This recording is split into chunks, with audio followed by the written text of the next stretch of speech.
hi guys, in this video we're going to discuss about few things that is about ఇప్పుడు present సినారియోలో inflation కానీ recession వల్ల కానీ చాలా jobs పోతా ఉన్నాయి. కంపెనీస్ ఏ విధంగా ఈ పర్మనెంట్ రోల్స్ ఉన్న వాళ్ళని లేకపోతే ఈ జాబ్స్ని దాని నుంచి టెర్మినేషన్ చేయడానికి ఎలాంటి కొన్ని కంపెనీస్ అన్ని కాదు కొన్ని కంపెనీస్ ఎలాంటి పద్ధతులు ఫాలో అవుతా ఉన్నాయి, అసలు ఎలాంటి వాళ్ళని ఇక్కడ ఉద్యోగాల నుంచి తీసేసేదానికి అవకాశం ఉంది. సో మీరు ఆ లిస్ట్లో ఉన్నారో లేదో ఒకసారి చూసుకోండి. ఈ లిస్ట్లో ఉంటే మీకు ఉద్యోగం అనేది సెక్యూర్డ్గా లేనట్లు. రైట్, ఈ పాయింట్స్ ఆ పాయింట్స్ ఏంటి అనేది మనం మాట్లాడుకుందాం. ఆ పాయింట్స్ మాట్లాడుకునే ముందు మనం ఈ విషయం గురించి అసలు కంపెనీస్ ఇప్పుడే ఈరోజు ఒక స్టూడెంట్ వచ్చారు కౌన్సిలింగ్ వచ్చి so and so company, so I don't want to mention that company, X company అనుకోండి. ఆ కంపెనీలో వీళ్ళ టీము దాదాపు 150 మంది ఉంటే 150 మందిలో అందరితో మాట్లాడి ఒక్కొక్కరిని టెర్మినేషన్ చేసుకుంటూ 105 మందిని ఆ కంపెనీ నుంచి తీసేశారు. ఎంటైర్ 120 అంటే ఒక పెద్ద కంపెనీ, చాలా పేరున్న కంపెనీ. ఇంకో కంపెనీలో ఇదే పరిస్థితి 1600 మందిని ఉద్యోగాలను తీసేశారు. కానీ ఈ తీసేసే పద్ధతిలో వాళ్ళు ఫాలో అయ్యే పద్ధతి ఏదైతే ఉందో, ఫస్ట్ పింక్ స్లిప్ అంటారు. మీకు ఏది మీరు వచ్చింది బ్యాక్గ్రౌండ్ వెరిఫికేషన్, మీ బ్యాక్గ్రౌండ్లో వెరిఫికేషన్ చేశాము, మీ కంపెనీ కరెక్ట్గా లేదని జెన్యూన్గా ఉన్న వాళ్ళు కూడా బెదిరించి ఇంకా మీరు ఏ ఎంఎన్సీ కంపెనీలో కూడా జాబ్ లేకుండా ఉంటుంది, లీగల్ యాక్షన్ మేము తీసుకుంటాము, మీ బ్యాక్గ్రౌండ్ వెరిఫికేషన్ ఫెయిల్ అయ్యింది, మీ జెన్యూన్ ఎక్స్పీరియన్స్ కాదు అని చెప్పి జెన్యూన్ వాళ్ళని కూడా ఈ విధంగా ఇబ్బంది పెడతా ఉన్నారు.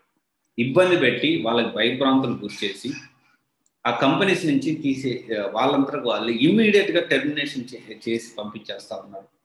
ఏంటి దీనివల్ల ఇమ్మీడియట్గా టెర్మినేషన్ చేసింది, దానివల్ల ఎందుకు అలా చేస్తూ ఉన్నారంటే ఈ 3 నెలల శాలరీ కూడా వీళ్ళు తప్పించుకోవచ్చు, వీళ్ళు నోటీస్ ఇచ్చి, ఎందుకంటే చాలా రోజుల నుంచి బెంచ్లో ఉన్నారు, లేకపోతే ఇంకోటి చేస్తూ ఉన్నారు. ఇప్పుడు వీళ్ళు భరించలేకపోతున్నారు, వాళ్ళ ప్యాకేజీ వాళ్ళ జాబ్ శాలరీస్ ఇవ్వలేకపోతున్నారు అని చెప్పి అదే రీజన్తో కంపెనీస్ నుంచి ఈ విధంగా టెర్మినేట్ చేస్తున్నారు. ఇది చాలా బాధాకరమైన విషయం.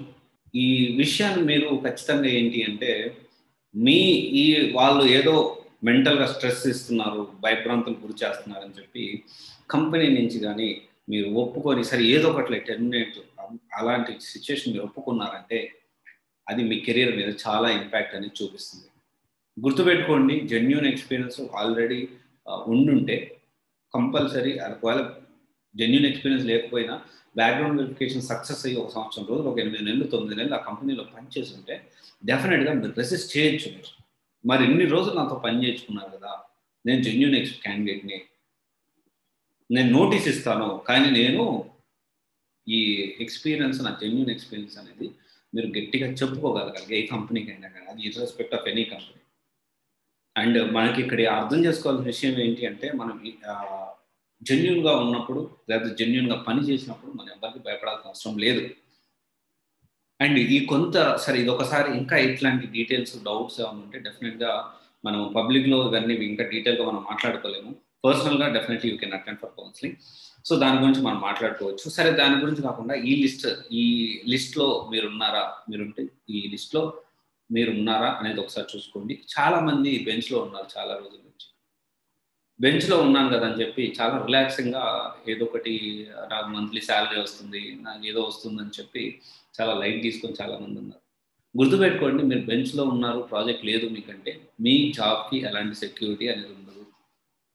మీరు సెక్యూర్డ్గా లేనంటే ఎంత త్వరగా వీలైతే అంత త్వరగా ఏదైనా స్కిల్ నేర్చుకోవడానికి ట్రై చేయండి, లేకపోతే కంపెనీ మారడానికి ప్రయత్నం చేయండి.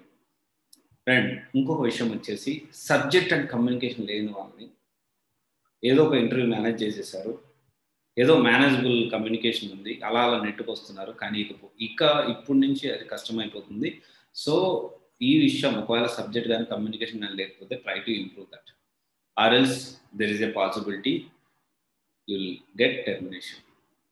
అండ్ వన్ మోర్ థింగ్ ఏంటి అంటే high package and experience. So ఇది చాలా కాంప్లికేషన్ విషయం. ఒక 15 సంవత్సరాల పైన ఎక్స్పీరియన్స్ ఉన్న వాళ్ళని, టాప్ పొజిషన్లో ఉన్న వాళ్ళని, ఎక్కువ ప్యాకేజ్ని తీసుకునే వాళ్ళని టెర్మినేషన్ చేసే పరిస్థితి ఉంది. ఎందుకంటే in the name of cost cutting. ఇది ఒకసారి ఈ లిస్ట్లో మీరు ఉన్నారో లేదో కూడా ఒకసారి తెలుసుకోండి. And very important thing, slow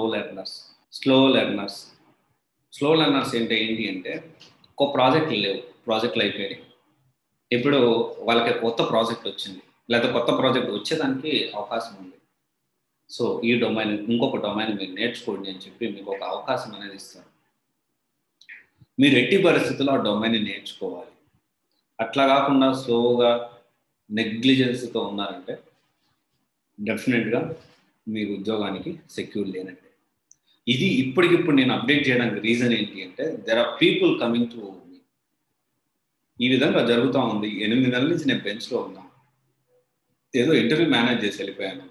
కానీ ఇప్పుడు ఈ విధంగా నన్ను కంపెనీ నుంచి వెళ్ళిపోతావా లేదా అని ఇమ్మీడియట్గా టెర్మినేషన్ అన్నే, అంటే వాళ్ళే దానికి సంబంధించి ఒప్పుకోమంటున్నారు. కానీ నేను జెన్యూన్ ఎక్స్పీరియన్స్ ఉంది, కాదు కొంచెం ఇంటర్వ్యూ మేనేజ్ చేసినా మిగతా మొత్తం జెన్యూన్ ఎక్స్పీరియన్స్ ఉంది, ఇప్పుడు ఏం చేయాలి అని చాలామంది అప్రోచ్ అవుతూ ఉన్నారు మనల్ని. సో ఈ కొన్ని ఉంటాయి, కొన్ని ఏంటి అంటే మనము ఎన్నో రోజులు మేనేజ్ చేయగలం. గుర్తుపెట్టుకోండి, ప్రాపర్గా రైట్ డొమైన్ తీసుకోండి. ఇప్పుడు కాల్స్ లేవు కాల్స్ అనేవి ఒక్కొక్కసారి కంటిన్యూస్గా ఒక 15-20 డేస్ 1 మంత్ కాల్స్ ఉండకపోవచ్చు, కానీ కాల్స్ మళ్ళీ వస్తాయి. మనం ఏం చేయాలి? ప్రిపేర్డ్గా ఉండాలి దాని తగ్గట్టు.